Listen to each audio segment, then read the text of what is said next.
యెహోవా నా ప్రార్థన ఆలకింపుము, నా మొర నీ యొద్దకు చేరనిమ్ము.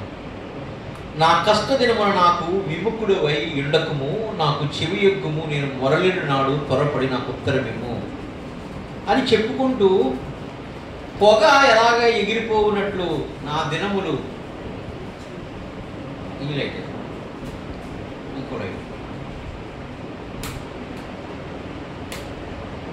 పొగ ఎగిరిపోవునట్లుగా నా దినములు తరిగిపోవచ్చున్నవి. పొయ్యిలోనిది కాలిపోయినట్లు నా ఎముకలు. మామూలు ఒంటరితనము, మామూలు ప్రార్థన, మామూలు పోరాటాలు కాదు. దావీదు కొత్త నిబంధన అంటాడు, సంతోషంగా ఉన్నప్పుడు పాటలు పాడమంటాడు. హల్లెలూయా. అట్లాంటి దుఃఖాల్లో ఈయన పాటలు రాస్తున్నాడు ఏంటి అనేది ప్రశ్న. ఈ దావీదు ఇంకా కింద ఎండ దెబ్బకు వాడిన గడ్డి వలె నా హృదయం వాడిపోయి ఉన్నది, భోజనము చేయుటకే నేను మరిచిపోతున్నాను. మనం భోజనం చేయకపోతే అసలు బతకలే. హల్లెలూయా. భోజనం చేయడమే మర్చిపోయాడంట దావీదు. ఒంటరిగా ఉండి పాడి ప్రార్థించి రకరకాల ప్రార్థనలు దావీదే చేశాడు. కన్నీటి ప్రార్థన చేశాడు, రాత్రి జాములలో ప్రార్థన చేశాడు, వేకువ జామునే నేను వెతుకుతాననే ప్రార్థన చేశాడు, ఉపవాస ప్రార్థన చేశాడు, నాట్యమాడుతూ ప్రార్థన చేశాడు, కీర్తిస్తూ ప్రార్థన చేశాడు, చేసిన మేలును జ్ఞాపకం చేసుకుంటూ ప్రార్థన చేశాడు. అయితే ఇక్కడ ఒక విచిత్రమైన ప్రార్థన కోసం రాయించాడు, ఒంటరి పిచ్చుక ప్రార్థన. హల్లెలూయా. ఒంటరి పిచ్చుక ప్రార్థన. చూడండి కింద వచనంలో, ఎండ దెబ్బగా అయిపోయింది కదా, నా మూలుగులు శబ్దం వలన అంటుకొని పోయినవి, నేను అడవిలో పోలి ఉన్నాను, పాడైన స్థలంలో. 7వ వచనం, రాత్రి వెలుగుగా నుండి ఇంటి మీద ఒంటిగానున్న పిచ్చుక వలె నున్నాను. హల్లెలూయా. హల్లెలూయా. రాత్రి మెలకువగా నుండి ఇంటి మీద ఒంటిగా నున్న పిచ్చుక వలె నున్నాను. దినమెల్లా నా శత్రువులు నిందించుచున్నారు, నా మీద వెర్రి కోపము గలవారు నా పేరు చెప్పి శపింతురు. నేను 7వ వచనం మాత్రమే ధ్యానించడానికి ప్రయత్నం చేస్తాను.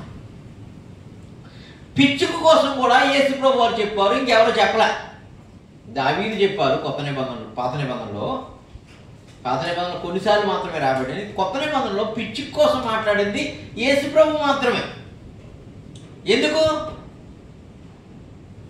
దావీదు కుమారుడైన యేసుక్రీస్తు. ఈ దావీదు ఎలా ప్రార్థనలో చేశాడో ఈ పిచ్చుక ప్రార్థన కూడా యేసుప్రభు చేశారు. అందరూ ఉన్నారు కానీ ఒంటరివాడు యేసు. హల్లెలూయా. అందరూ ఉన్నారు, తలదాచుకోవడానికి నీడలేదు, తలదాచుకోవడానికి నీడలేదు. హల్లెలూయా. నక్కలకైనా బొరియలు ఉన్నాయి కానీ నాకు తలదాచుకోవడానికి లేదన్నాడు. అలా ఈయన ఒంటరివాడు. యేసుప్రభు కూడా. దావీదు యేసుప్రభు కన్నా ముందు ఆయన చూస్తూ అలా ఒంటరిగా ఉండిపోయి ఉన్నాడు. అందరూ ఉన్నారు, దావీదుకి కుటుంబం ఉంది, అన్నీ ఉన్నాయి. యేసుప్రభు కూడా కుటుంబం ఉంది, అన్నీ ఉన్నారు. దావీదుకి శిష్యులు ఉన్నారు, దావీదుకి యుద్ధశూరులు అందరూ ఉన్నారు, ఈయన కూడా ఉన్నారు, కానీ ఒంటరివాడు. హల్లెలూయా. హల్లెలూయా. అప్పుడు దావీదు అన్నిటి కోసం రాసి రాసి రాసి ఒక పిచ్చుక గూడును చూస్తున్నాడంట. హల్లెలూయా. ఆ గూడులోకి వెళ్ళిన పిచ్చుకలన్నీ కూడా మగ పిచ్చుక ఆడ పిచ్చుక వాళ్ళ పిల్లలతో కలిసి అరవట్లేదంట. గూడులోకి వెళ్ళిన తర్వాత మేత తిని చక్కగా డ్యూయెట్లు పాడుతున్నాయంట. హల్లెలూయా. హల్లెలూయా. ఎక్కడో బయట ఉన్నప్పుడు, లేదా అడవిలో ఉన్నప్పుడు, లేదా ఏటకెళ్ళినప్పుడు, లేదా ఎర్ర కోసం వెళ్ళినప్పుడు మాత్రమే. గూట్లోకి వచ్చిన తర్వాత ఆ సాయంత్రకాలంలో వస్తా, ఇంకా రాలేదా, ఇంకా వచ్చావా లేదా అని అరుస్తున్నాయంట. అంతే. వాటి జతపక్షులు, వాటి యొక్క గూళ్ళు అన్నీ వచ్చేసిన తర్వాత 6, 7 అయ్యేటప్పటికి నిశ్శబ్దం అయిపోతున్నాయంట. హల్లెలూయా. మంచిగా నిద్రపోతున్నాయంట. కానీ ఒక్క పిచ్చిక మాత్రము గూడు లేదంట, దానికి తండ్రి లేడంట, తల్లి లేదంట, ఎవ్వరు లేరు, ఒంటరిగా ఆ ఒక్క పిచ్చుకని చూస్తున్నప్పుడు ఈయన పిచ్చుకలాగా ప్రార్థన చేయడం మొదలుపెట్టాడంట. అరే, ఎన్నిటికీ గూడు ఉంది, నాకు మీకన్నా గొప్ప అంతఃపురం ఉంది. దానికి లేదా?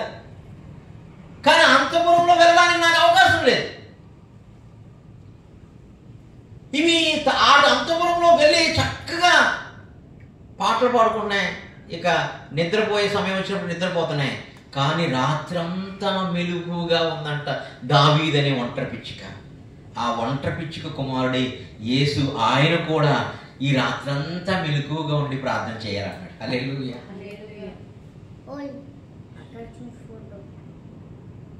హల్లెలూయా. హల్లెలూయా. ఒంటరి పిచ్చుక. చూడండి, రాత్రి మెలకుగా నుండి ఇంటి మీద ఒంటిగానున్న పిచ్చుక వలె నేను ఉన్నా. ప్రతిదానికి గూడుంది, కూడుంది, గుడ్డుంది, అన్నీ ఉన్నాయి. నాకు ఏమీ లేదు, ఆ కన్నీళ్ళు తప్ప, ఆ మూలుగులు తప్ప ఏమీ లేదంట. హల్లెలూయా. అయితే ఒక ఆశ చిగురించడం మొదలుపెట్టిందంట దావీదుకి. ఎలాగైతే కనుక వేసవకాలం చూడండి, ఏదైనా అంతకుముందు పచ్చని మొక్కలు ఉన్నాయా? ఏమీ లేవు, బొగ్గుమంటా ఉన్నాయి. మన ఇంటి ముందు చూసుకోండి, ఒక్క మొక్క మొలలేదు. కానీ కొన్ని సింకిలు పడేటప్పటికి మొదలుపెట్టాయి. అలాగా ఈయన కన్నీరికి ఈయన భవిష్యత్తు మొలుస్తూ ఉన్నాడు. హల్లెలూయా. హల్లెలూయా.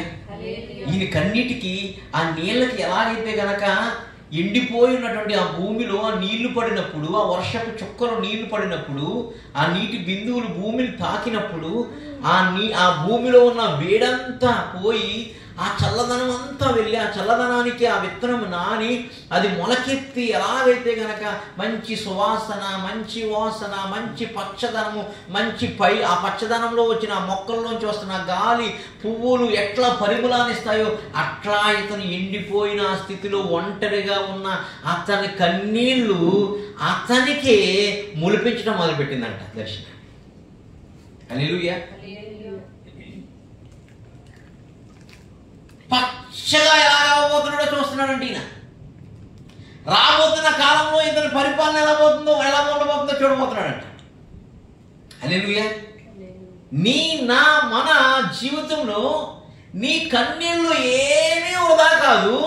అవి రాబోతున్న కాలాల్లో నీకు వేసవి కాలం అనుభవం ఉంది, ఒంటరిగా గూడు లేని అనుభవం ఉంది, నీళ్లు లేని అనుభవం ఉంది, లేదా ఆహారం లేని అనుభవం ఉంది, ఉన్నా కూడా తినలేని అనుభవం ఉంది, ఇంకా ఎముకలన్నీ ఎండిపోయిన అనుభవం ఉంది. ఎందుకంటే నీళ్ళు ఏమీ లేవు. కానీ కన్నీళ్ళనే వర్షము ఎప్పుడైతే కనుక దావీదు మొదలు పెట్టాడో, ఆ దావీదు పురము, ఆ బెత్లెహేము పురము, ఆ ఇజ్రాయేలు పురము ఎలా మారబోతుందో చూడబోతున్నాడంట. హల్లెలూయా. మన జీవితంలో అంతే.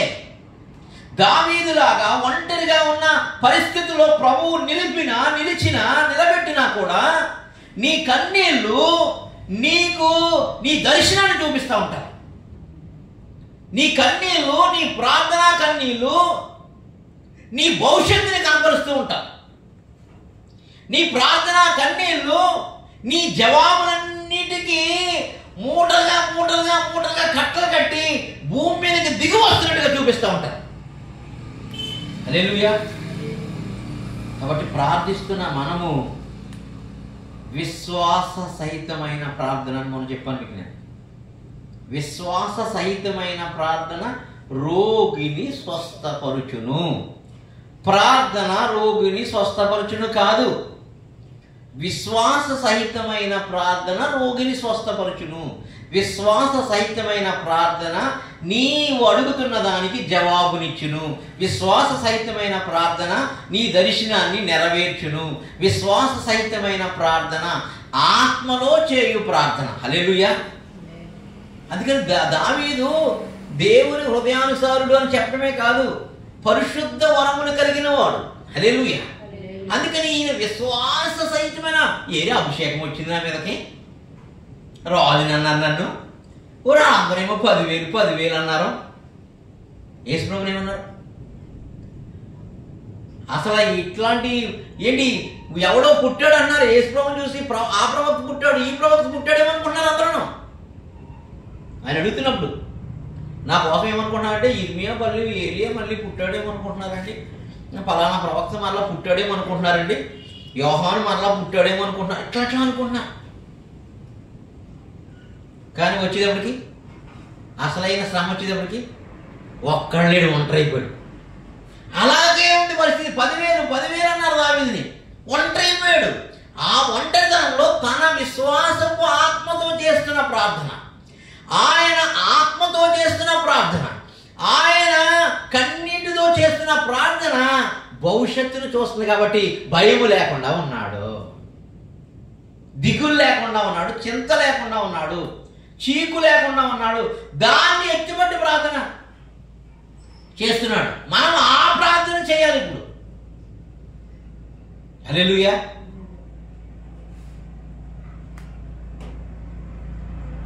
కన్నీటితో అడగనా, గిరిమే నేర్పడినాక ప్రార్థన. డాడీ కన్నీళ్ళతో అడిగితే దేవుడు అంటాడు అంటున్నాడు. నేను కన్నీళ్ళతో కాకుండా మామూలుగా చేస్తున్నాను. హల్లెలూయా. కన్నీటితో అడగనా, నీ పాదాలను కడగనా, కన్నీటితో అడగనా, నీ పాదాలను కడగనా, నీ సన్నిధి చేరే వరకు నా ప్రార్థనాలపించన. ప్రార్థన కాదు, పాటలాగా ప్రార్థన చేస్తాను. హల్లెలూయా. ఈ ఆలాపన, నా ప్రార్థన అనే పాట అనే ఆలాపన నీ పాదాలు చేరే వరకు, నీ సన్నిధి చేరే వరకు చేస్తూనే ఉంటాను. ప్రార్థన అయితే నీ వినపడే పాట, నా పాట ద్వారా నీకు ప్రార్థన చేస్తాను. అది దావీదు నుంచి వచ్చినాడు. హల్లెలూయా. కన్నీటితో అడగనా, నీ పాదాలను కడగనా, నీ సన్నిధి చేరే వరకు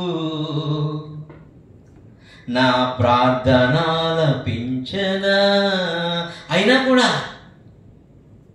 జవాబు లేని ప్రశ్నగా మిగిలి ఉన్న ఒంటరిగా, జవాబు లేని అంటే ఆయన దగ్గర చేరలేదన్నా కాదు, చేరింది. జవాబు లేని ప్రశ్నగా మిగిలి ఉన్న ఒంటరిగా,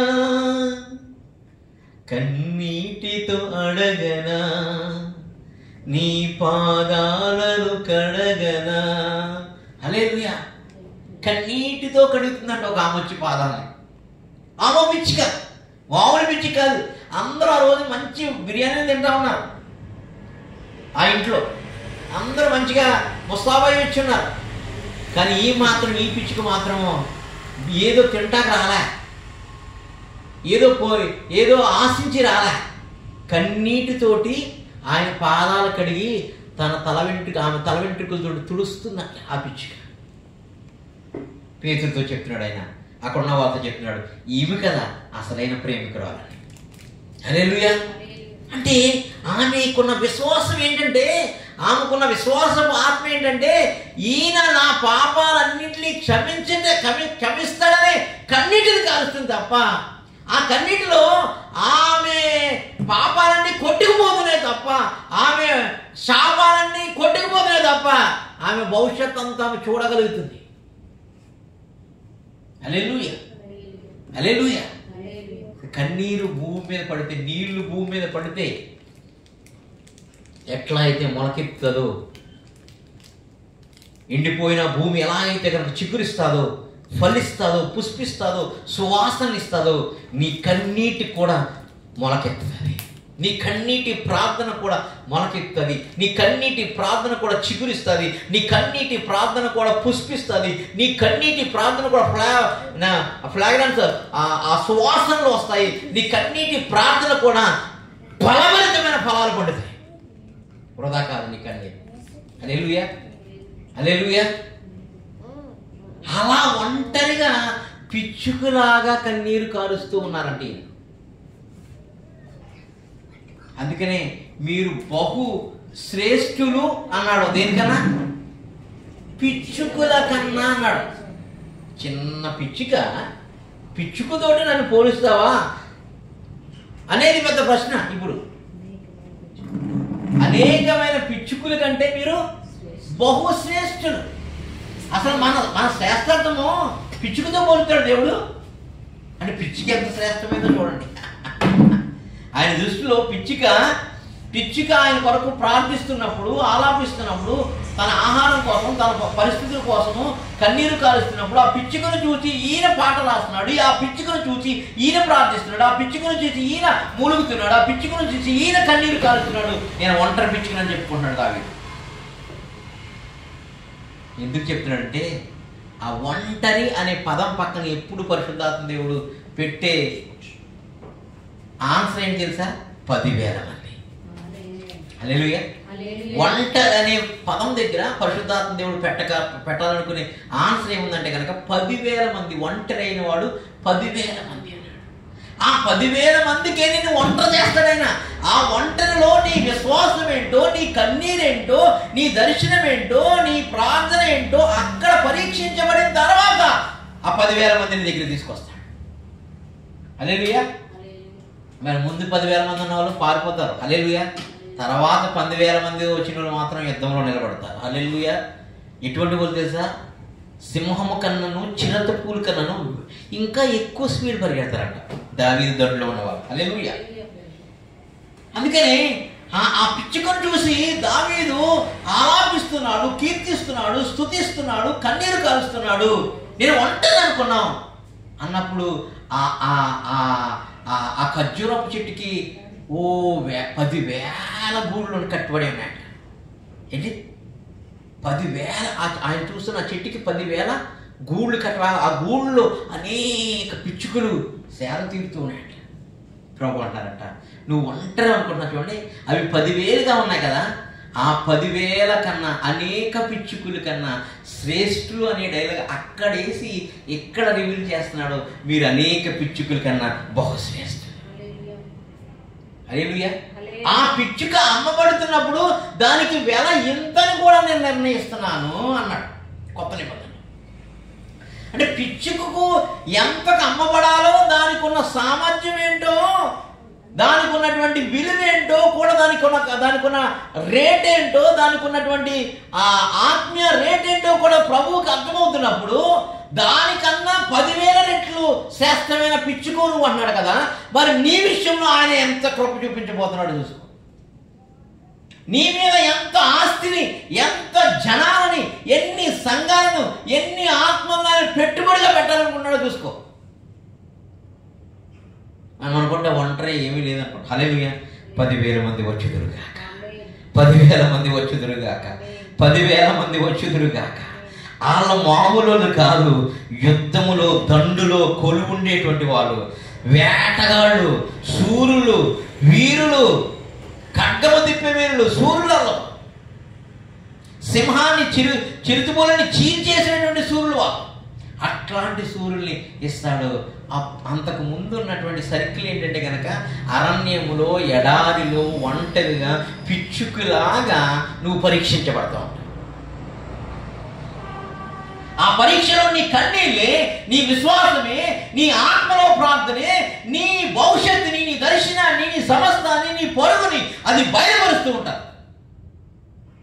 హల్లెలూయా, హల్లెలూయా. కాబట్టి మనం బహుశ్రేష్ఠులం. పిచ్చుక కొరకు అంత ఇంట్రెస్ట్ చూపిస్తున్న దేవుడు నీ ప్రార్థన విషయంలో మరెంత ఇంట్రెస్ట్ చూపిస్తున్నాడో చూడు. పిచ్చుక యొక్క కన్నీటికి ఆయన కన్నీరుమయమైపోయంట. దానికి పలానా పురుగుల్ని అక్కడ క్రియేట్ చేయండి అంటాడంట. హల్లెలూయా. పలానా ఏరియాలో పిచ్చిగా వస్తుంది, అరుచుకుంటూ నా కొరకు శబ్దం చేసుకుంటూ కిచికిచ్చిమని అరుచుకుంటూ వస్తుంది, దానికి ఆ కాలంలో పండే వెన్నుల్ని సిద్ధపడుతున్నాడంట, భూమికి అవకాశం ఇస్తున్నాడంట, రైతుకి ఇస్తున్నాడంట, ఆజ్ఞాపిస్తున్నాడంట ఆయన పిచ్చుకల కొరకు. అవి చివరికి ఒక భయంకరమైన మనిషి యొక్క సాతాను యొక్క చేతిలో చిక్కబడి కూడా అట్లా అమ్ముతున్నప్పుడు కూడా దానికి ఇవ్వబోతున్న రేటు నిర్ణయిస్తున్నాడంట ఆయన. వేటగాని చేతిలోకి వెళ్ళినప్పుడు కూడా అటువంటి పిచ్చుకలు నా కొరకు ఆలాపించి కీర్తించి స్తుతించి నేను ఎప్పుడు ఆహారం ఇస్తానని ఎదురు చూస్తున్న ఆ పిచ్చుకలు కూడా వేటగాని ఊరిలోకి వెళ్ళినప్పుడు కూడా వాటికి నేను విలువనిస్తున్నాను, వాటికి ఒక ప్రత్యేకమైన స్థానాన్ని ఇస్తున్నాను, వాటికి వెల ఇంతని నేను డిక్లేర్ చేస్తున్నాను. అట్లాంటి పిచ్చుకల విషయంలో ఎంత కృప చూపించాను. నేను ఒంటరిగా ఉన్న నా కొరకు బ్రతుకుతున్న నీ కొరకు నేను ఎంత కృప చూపిస్తాను. హల్లెలూయా అని దావీదుతో మాట్లాడుతూ ఆ చెట్టు కూటుకున్న 10,000 పిచ్చుకల కన్నా నువ్వు బహుశ్రేష్ఠుడు అని చెప్తున్నాడంట. 10,000 పిచ్చుకల కన్నా నువ్వు బహుశ్రేష్ఠుడు, శ్రేష్ఠురాలువి. కాబట్టి నీ ప్రార్థన, నీ కన్నీళ్ళు కింద పడి మొలకలు వచ్చినాయో లేదో నాకు తెలియదు, కానీ వర్షం వచ్చినప్పుడు పరలోకములు ఆయన సన్నిధికి చేరి ఆ కవిల్లో చేర్చబడి దానికి రావాల్సిన ప్రతిఫలం మాత్రం వస్తుంది. అందుకనే ఆ కన్నీటిని, దావీదు యొక్క కన్నీటిని కవిల్లో దాచబడి ఉందని రాయబడి. హల్లెలూయా. ఆ కన్నీళ్ళతో ఎంత విత్తనం పండించబడుతుందో, ఎంత దేశము పట్టబడబోతుందో, ఎంత దర్శనము రాబోతుందో, ఎన్ని ఆత్మలు రాబోతున్నాయి. కాబట్టి కన్నీరు వృధా కాదు. నీ విశ్వాసము, నువ్వు నిరీక్షణ ఎప్పుడు చంపుకోవద్దు. ఆ ఆత్మలో ఎదురు చూసే ఆ విశ్వాసపు ఆత్మను ఎన్నటికీ నువ్వు మరణింప చేయొద్దు. ఆ కన్నీటి ప్రార్థనలు ఆపొద్దు, ఆ విశ్వాస ప్రార్థనలు ఆపొద్దు, ఆ నిరీక్షణను ఆపొద్దు. ఎందుకంటే నిజస్వరూపము నీకు ప్రత్యక్షం కాబోతుంది. 10,000 మందిగా నేను మార్చుకో. హల్లెలూయా. అంటే ఏంటి తెలుసా? ఒంటరైన వాడు 10,000 మంది అన్నాడు. 10,000 మందిలో ఒంటరిగా ఉన్న యేసును పోల్చవచ్చును అన్నాడు. హల్లెలూయా. హల్లెలూయా. అంటే 10,000 మందిలో ఒంటరిగా ఉన్న యేసు ఆ 10,000 మందిలో కూడా ఒక కొత్తగా ఎవడు ఆయన ఆ 10,000 మందిలో కూడా ఆయన ఎలా గుర్తించొచ్చో అలాగ ఒంటరైన నిన్ను 10,000 మంది జనాలు కూడుకున్నప్పుడు కూడా ఈ ఒంటరైన వాడు యేసుతో సమానంగా గుర్తించబడతా ఉంటా. హల్లెలూయా. హల్లెలూయా. కాబట్టి ఒంటరితనము దేవుడిచ్చిన పెద్ద కృపావరం. చాలామంది కృపావరాలు అడుగుతారు, కానీ ఒంటరిగా ఉండి ప్రార్థన చేసి, ఒంటరిగా ఉండి శ్రమలు అనుభవించి, ఒంటరిగా ఉండి దుఃఖాలు అనుభవించి, ఒంటరిగా ఉండి సన్నిధిని అనిపించి, ఒంటరిగా ఉండి ఆయన ప్రత్యక్షను అనిపించి, ఒంటరిగా ఉండి మూలుగుతూ ఉండి, ఆహారం లేక, వస్త్రం లేక, డబ్బు లేక, లేక సమాజంలో వెలివేయబడి తిరస్కరించబడి ఎవరైతే ఒంటరిగా ఉన్నావో యేసులాగా 10,000 మందిలో నువ్వు ఎలా ఆయన ఒంటరిగా, ఆయన 10,000 మందిలో ఆయన ఒక్కడు స్పెషల్గా ఎలా కనపడతాడో 10,000 మంది పాస్టర్లో నువ్వు అంత స్పెషల్గా కనపడతావు. హల్లెలూయా. 10 లక్షల మందిలో నువ్వు స్పెషల్గా కనపడతావు. హల్లెలూయా. 10,000 మంది పట్టణాల్లో నువ్వు స్పెషల్ పట్టణంగా కనబడతావు. హల్లెలూయా. 10,000 సంఘాల్లో నీ సంఘం స్పెషల్ సంఘంగా కనబడుతుంది. హల్లెలూయా. ఇవన్నీ ఒంటరి పిచ్చుకలో వస్తున్న అనుభవాల ఫలితము. ఒంటరి అయిన వాడు 10,000 మంది. అంటే 10,000 మందితోటి ఈ ఒంటరి అయిన వాడు సమానం. ఇతను 10,000 మంది బలంతో ఇతను సమానం, 10,000 మందితో సమానం. ఇతను 10,000 మంది అవ్వలేదు, ఒంటరి 10,000 మందితో సమానం. 10,000 మందిలో యేసును చూడొచ్చు, అలా నిన్ను కూడా చూడొచ్చు. అనగా యేసులాగా నిన్ను మార్చేస్తాడు. అదే పౌలు చెప్తున్నాడు. కడపటివాడు మొదటివాడుగా మార్చివేయబడ్డాడు పౌలు. అందుకని ఆయన్ని క్లెయిమ్ చేసుకుంటున్నాడు. నేను అపోస్తులందరికన్నా కడపవాడిని అని ఆయన చెప్పేస్తున్నాడు. చెప్పేసి నేను మొదటివాడిగా మార్చేసుకున్నాడు దేవుడు చెప్తున్నాడు. హల్లెలూయా. హల్లెలూయా. ఇవన్నీ కూడా పరిశుద్ధాత్మ దేవుడు నీ ఒంటరితనంలో నీకు నేర్పిస్తూ ఉంటాడు, బోధిస్తూ ఉంటాడు. నువ్వు చేస్తున్న ప్రార్థనలన్నీ ఆయన పుటంలో, ఆయన బుక్లో ఆయన చెక్కుకుంటాడు, రాసుకుంటాడు.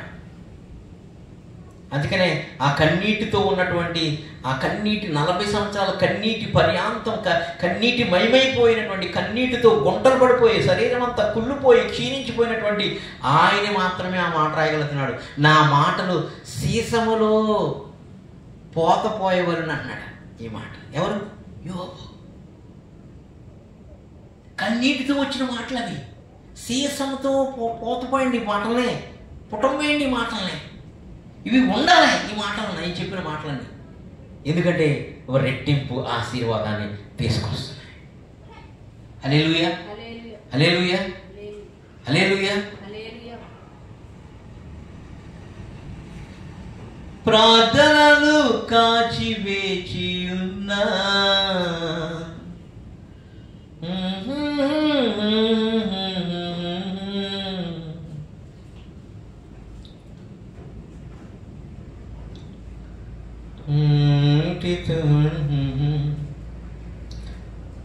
నా ప్రార్థనలు కాచి వేచి ఉన్నా,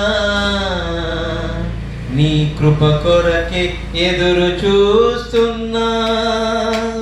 నా ప్రార్థనలు కాచి ఒడగట్టుకేనండి, నా ప్రార్థనలు కాచి వేచి ఉన్నా, నీ కృప నాపై కురిపించని, నా చీకటి తెరలన్నీ తొలగించని, నీ కృప నాపై కురిపించని, నా చీకటి తెరలన్నీ తొలగించని, నీ కృప నాపై వర్షించినుకులు, నీ కృప నాపై వర్షించని, నా ఎండిన స్థితినే చిగురించని. ఎలా ఎండింది ఎలా చిగురిస్తుంది?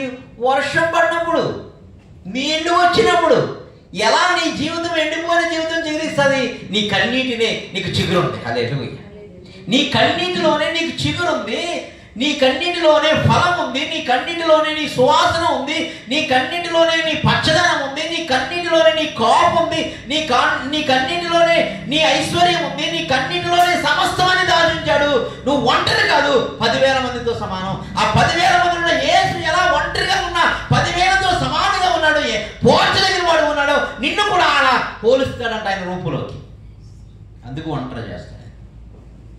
హల్లెలూయా, హల్లెలూయా.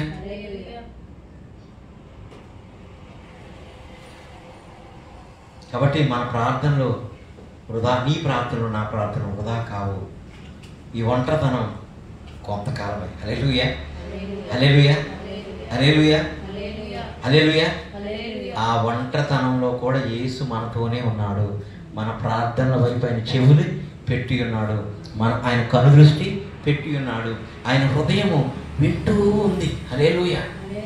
నువ్వేం మాట్లాడుతున్నావు, ఏం విత్తున్నావు, ఏం చెప్తున్నావు, అన్నీ వింటుంది, అన్నీ గ్రహిస్తుంది. రైట్ టైం వస్తుంది, కాలము దాని పేరు. ఆ కాలం వచ్చినప్పుడు దాని కాయలు, దాని కాపులు, దాని చెట్లు ఎట్లా దాని కాలాల్లో ఎలా ఫలిస్తాయో అలా నిన్ను కూడా ఫలింపు చేస్తాడు. ఫలింపు చేస్తే మామూలు ఫలింపు కాదు. ఆయన దాచిన నీరంతా వేసవకాలంలో చెట్లు ఎండిపోవచ్చేమో కానీ నీవు ఆయన నీటి యొద్దన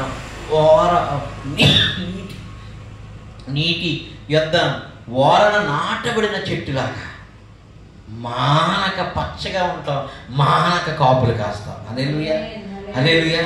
ఇక బిల్డర్నెస్ వెళ్ళిపోయింది, బిట్టర్నెస్ వెళ్ళిపోయింది, చేదు వెళ్ళిపోయింది, అన్ని వెళ్ళిపోయినాయి. ఇక ఆమెకి మారానుభవం అంతా వెళ్ళిపోయింది. ఎవరికి? మధురం వచ్చేసింది. రూతు గ్రంథంలో ఉన్నటువంటి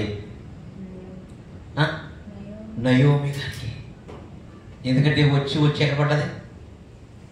బెత్లెహేం అంటే రొట్టెలు ఇల్లులో పడ్డది. హల్లెలూయా.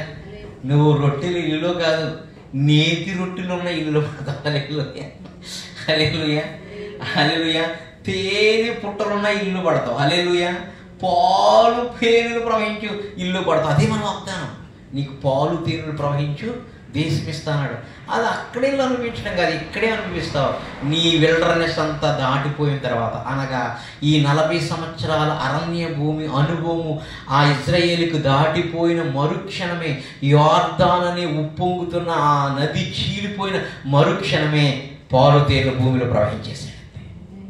అలా మన పరిస్థితి ఆ కొంతకాలమే, 40 సంవత్సరాల అనుభవమే 40 అయిపోయింది. ఇక కోతకాలం, పంట కాలము, పుష్పించే కాలము, చిగురించే కాలము, ఫలించే కాలము, విస్తరించే కాలము, అభివృద్ధి చెందే కాలము, ఆత్మల పంటలు పోయే కాలము, కోట్ల కోట్ల ఆత్మలను నేను పట్టుకునే కాలము, దర్శనాలు, స్వస్థతలు, విడుదలలు, ప్రవచనాలు, భూమిని తల్లకిందులు చేసే వాక్యాల అనైనా గుత్తులుగా వదిలే కాలము, ప్రపంచ నలుమూలకి మీడియా ద్వారా విస్తరించే కాలము మనకు ఆసన్నమైంది. హల్లెలూయా, హల్లెలూయా. ఆయన తన బిడ్డలైన మనల్ని ఈ ఎండలో వానలో అన్నిటిలో తడిపి ముద్ద చేసి ఇప్పుడు మన చిగురించే కాలము, పుష్పించే కాలము, ఫలింపచేసే కాలాన్ని మనకి ఇవ్వడానికి ఆయన సిద్ధమైనాడు.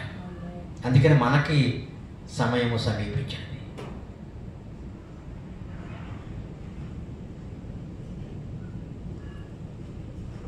దర్శన కాలము వచ్చియున్నది, నీ దుఃఖ దినములు సమాప్తమగును. దర్శన కాలము వచ్చియున్నది, నీ దుఃఖ దినములు సమాప్తమగును. హల్లెలూయా. దర్శన కాలం వచ్చిందంటే దుఃఖ దినాల కాలం వెళ్ళిపోతుంది. హల్లెలూయా. ఒంటరితనం ఉండే కాలం వెళ్ళిపోతుంది. ఇప్పుడు 10,000 మందిలో ఉన్నవాడు ఇక్కడ నీ పక్కన ఇక జత చేయడమే, అతనితో పాటు కలిసి వెళ్ళే కాలం వస్తుంది.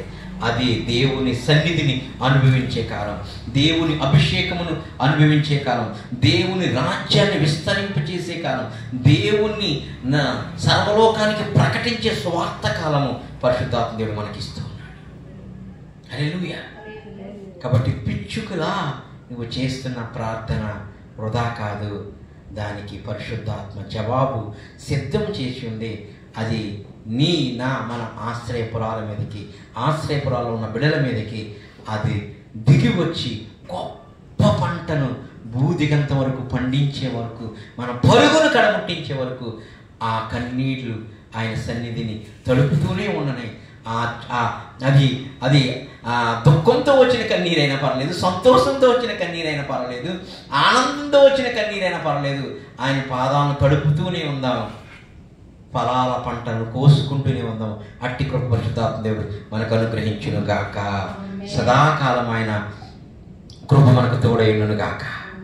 ఆమేన్, ఆమేన్, ఆమేన్.